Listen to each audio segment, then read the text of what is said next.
Olá, amigos. Pai do Senhor, tudo bem com vocês? Eu vou falar para vocês que tem muito tempo que eu não apareço aqui no YouTube, né? Vou relatar uma situação que aconteceu. Eu passei por uma batalha espiritual, minha família, e para a glória de Deus nós vencemos, né? Roubaram o canal, né? O e-mail do canal. Aí eu achei que eu tinha perdido o canal. Aí eu peguei e eu planejei criar outro. Só que aí nós conseguimos recuperar o e-mail, né, referente ao YouTube, e por isso eu voltei a gravar vídeo com esse mesmo canal. Para mais um vídeo hoje falando sobre o chamado de Isaías, o que ninguém viu, né? As coisas que ninguém viu sobre o chamado de Isaías. Então, irmãos, o primeiro texto que eu vou ler aqui, primeiro eu quero declarar para vocês uma coisa. O chamado de Isaías é um livro que representa coisas do futuro, né?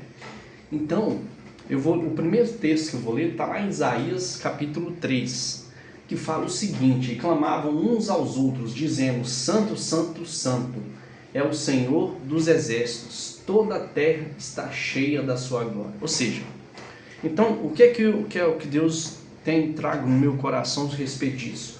Quando aconteceu essa situação em Isaías, quando Deus chama Isaías santo e os anjos falam que a terra está cheia da glória de Deus, isso representa logo após que Jesus Cristo morreu na cruz.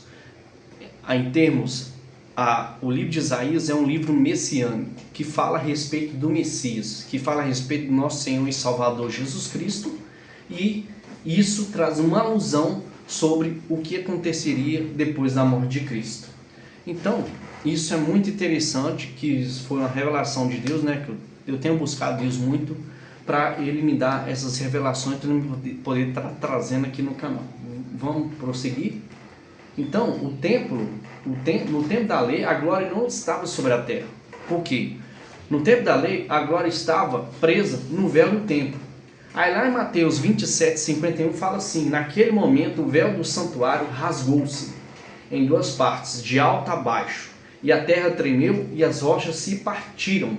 Está lá em Mateus 27:51. Então, nesse texto, os anjos veem o que aconteceu após a morte de Jesus. E a glória de Deus foi liberada sobre a terra. Ou seja, a glória de Deus foi liberada sobre a terra, tanto que, como se você quiser buscar a Jesus, você não precisa de nenhum intermediário para acessar até Deus. Você só precisa da pessoa de Jesus Cristo, né? Outro ponto. No chamado de Isaías, ele teve a visão do que aconteceu depois da morte de Jesus. E depois da morte de Jesus, todos podem ter acesso a Deus sem precisar de mais ninguém. Ou seja, você não precisa de sacerdote, você não precisa de um padre, você não precisa de um pastor, você não precisa de um levita, você não precisa de ninguém. Você só precisa de crer na justificação, que Cristo te justifica e você tem acesso ao Pai. Por quê? Jesus Cristo que é a porta das ovelhas. É por Ele que você tem acesso a Deus. Somente Jesus leva você até Deus. Então, buscar o Senhor enquanto se pode achar, invocar enquanto está perto. Ou seja, isso é para a nossa época, para a época que nós vivemos hoje, e isso o Espírito Santo trouxe para mim como revelação. Esse texto fala das coisas futuras, o livro de Isaías. Então, nós estamos vivendo aqui hoje, e esse texto fala: buscar o Senhor enquanto se pode achar, invocar enquanto Ele está perto. Ou seja, Deus está perto de mim, Ele está perto de você. Você só fica escravo do pecado se você não procurar Deus. Porque a partir do momento que você procurar Deus e aprofundar na sua palavra, aprofundar no conhecimento de Deus, orar, jejuar e buscar a palavra, você vai ser liberto, porque a palavra também fala: buscareis a verdade vos libertará. Ou seja, se você buscar a palavra do Senhor irá te libertar de todo pecado que você pratica, e até os pecados de estimação.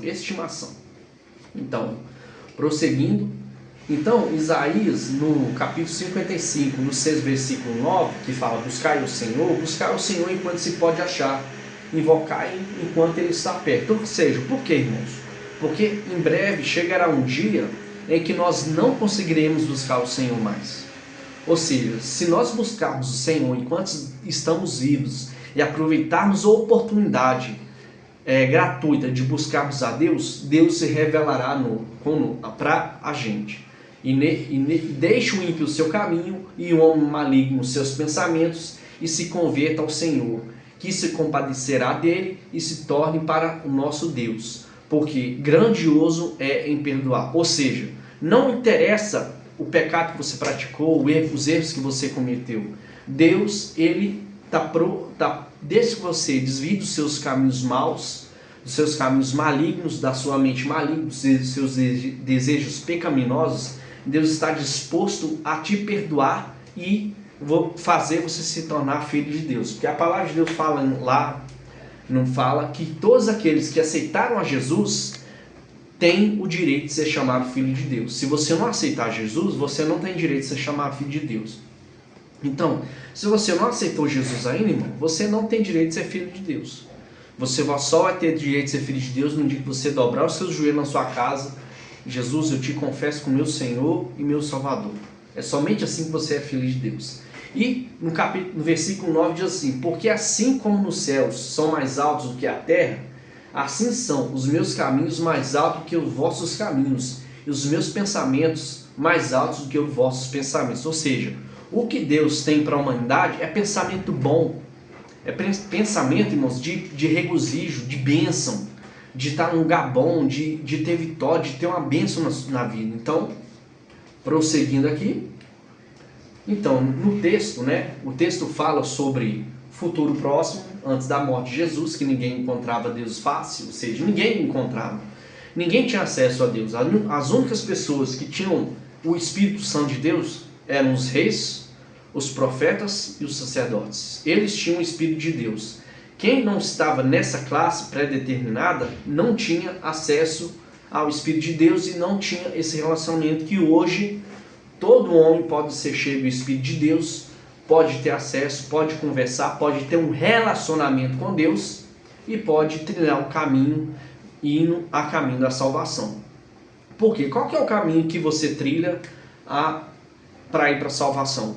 Alcançar a sua salvação. Primeiro, irmão, você tem que renunciar à sua carne, renunciar ao pecado, se consagrar a Deus. E o significado da palavra santo é separado, ou seja, você vai se tornar santo. Para se tornar santo, você precisa ter na sua vida os 3 pilares que você precisa fazer diariamente: jejuar, oração e leitura da palavra.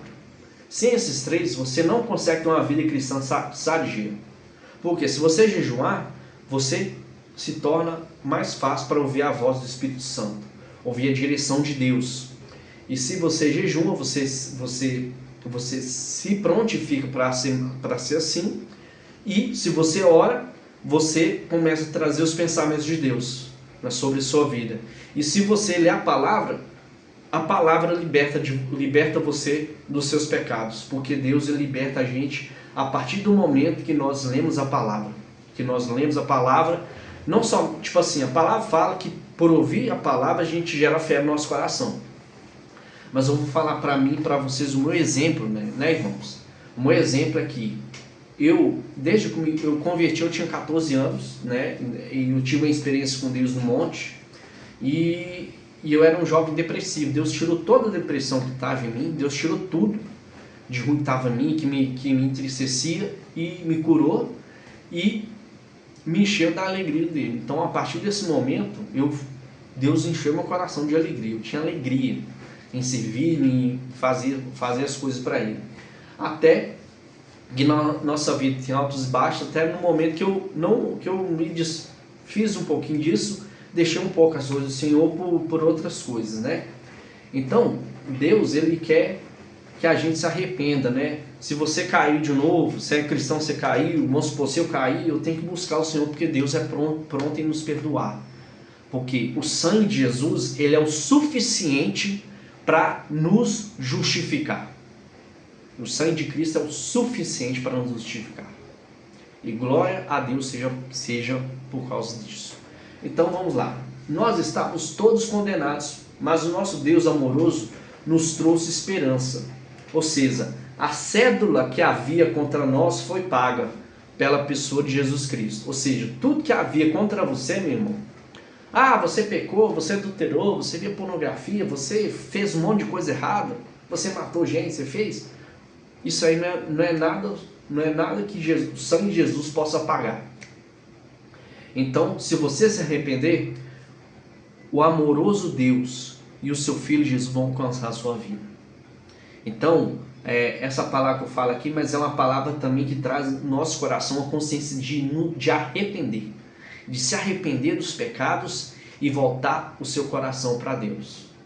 Então, irmão, até esqueci de falar aqui, se inscreva no canal se você está gostando desse vídeo, se inscreva, ative o like, dá o sininho, ativa o sininho aí para os próximos vídeos que vão ser postados aqui no canal. Então, que Deus abençoe a sua vida. Então, vamos prosseguir. Então, a sede que havia sobre nós foi paga, ou seja, Jesus pagou toda a sede, todo pecado, ou seja, nós estávamos condenados a ir para o inferno, a ir para o lago de fogo, mas aí Jesus veio e pagou a nossa dívida, e a Bíblia é uma carta de amor para os filhos de Deus. Amor por quê? Por quê? Se você não entrega a sua vida a Jesus Cristo, Deus fez de tudo para alcançar a sua vida. Ou seja, para quem você deve entregar a sua vida é Jesus Cristo. Somente Jesus Cristo salva. Somente Jesus Cristo leva você até Deus. Nenhuma religião consegue te levar até Deus. Somente Jesus Cristo. Nenhuma outra tem esse poder de levar até Deus. Nenhuma outra religião salva.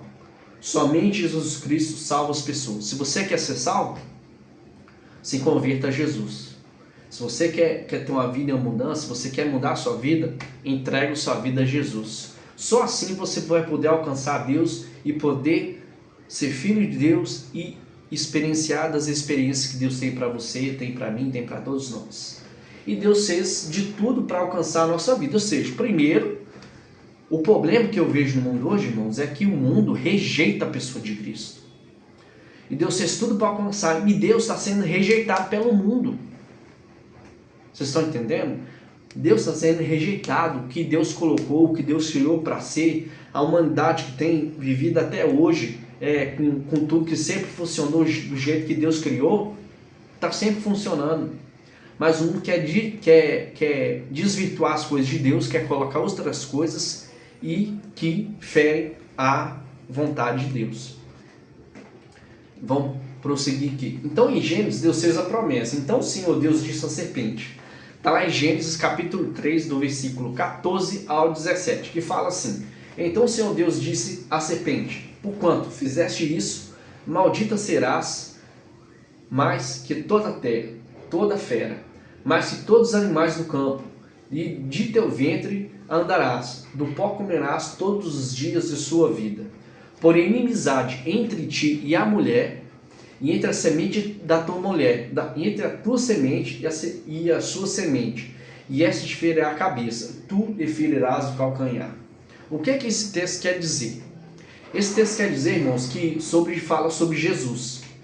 Então, Jesus ferirá a cabeça da serpente e a serpente ferirá o calcanhar. Mas o ferimento que se refere ao calcanhar quer dizer sobre o sofrimento de que Cristo teve na cruz. No versículo 16 fala assim: E a mulher disse: Multiplicarei grandemente tua dor, tua concepção. Com dor darás à luz os teus filhos, e o teu desejo será para o teu marido, e ele te dominará. E Adão disse: Porquanto me deste ouvidos a voz da tua mulher, e comeste da árvore do que te ordenei, dizendo: Não comerás dela, maldita é a terra por tua causa, por causa de ti. E com dor comerás, e dela todos os dias da tua vida. Ou seja, Deus falou sobre o trabalho que nós teremos que viver do trabalho nas nossas mãos. Ou seja, isso aí complicou tudo. Então, quando Deus... Porque eu vou falar para você, irmão, Deus sabia que o homem ia pecar.